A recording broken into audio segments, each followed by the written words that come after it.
There are a number of different organizations and economists out there saying that they believe that the U.S. Will be paying more than $1 trillion annually in interest payments for the national debt by 2030, 2033, whatever. No, not by 2030, maybe even by the end of this year, but certainly by next year, the interest tab, assuming just a Fed 5% rate, right? Fed funds rate, which we're going to be at, in March, or, the Fed's going to hike rates another 50 basis points or so. That's what it says.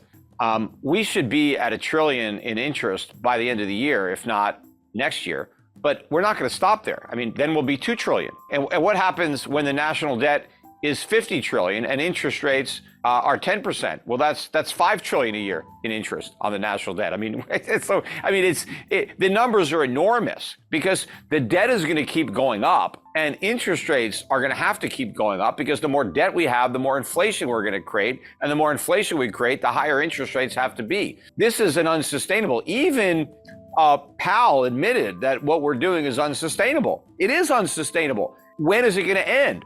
Only when there's a crisis, and a crisis is coming because the politicians will not act in advance of a crisis to avert one. They will wait until there is a crisis, and then they will try to react to the crisis after it happens. And so there will be a debt crisis. The only question is when. And I think it will be a currency crisis as well as a debt crisis, because the response to a debt crisis is to print more money, and that creates the currency crisis. Describe a little bit more in detail how you expect that crisis to play out, both the debt and the currency crisis. Like, what would your expectation be with either the sequence of events or the things people should pay attention to? As buyers for U.S. Treasuries or dollar-denominated debt in general disappear, nobody wants to loan money anymore because the interest rate is not even close to compensating you for what you're losing, especially when the dollar really starts to fall. Then your foreigners are not going to want to loan us money if the dollar is going down against their base currency.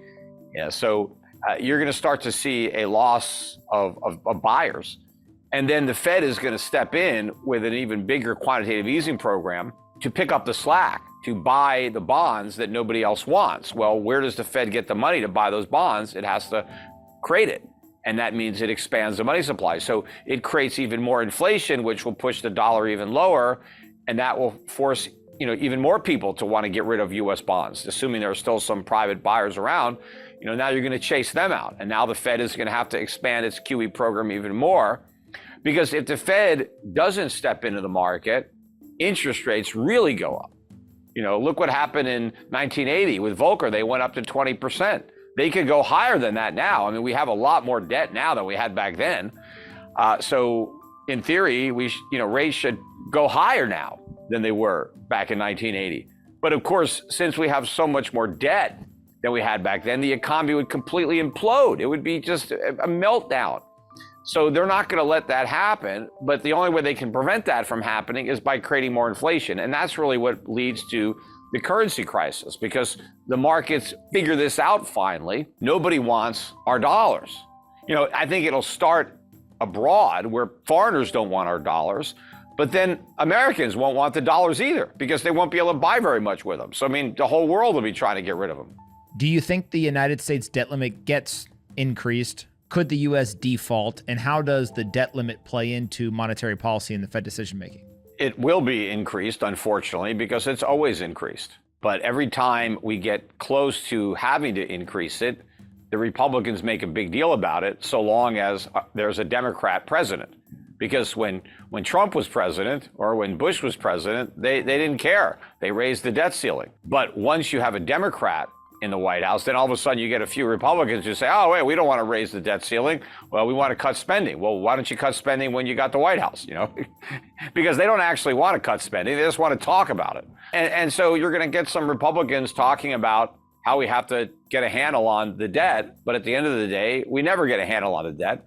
And we're going to increase the debt ceiling. Now, we would all be better off if we never increased the debt ceiling, had they never raised it the very first time. And we've had it for like 100 years, but we'd be better off if the initial debt ceiling was still in place and we didn't have all this debt. The reason we have so much debt is because they keep raising the ceiling. And it's nonsense to say we have to raise the ceiling to pay our bills. If we wanted to pay our bills, we wouldn't have to raise the ceiling. We would just pay our bills. The reason we want to raise the debt ceiling is so we can continue to not pay our bills, so we can go into debt instead of paying our bills.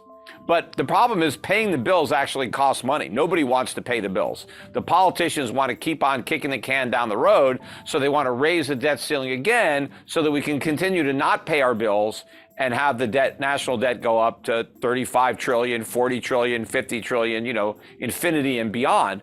But the problem is going to come when we reach a ceiling that we can't raise. And that is the lending ceiling.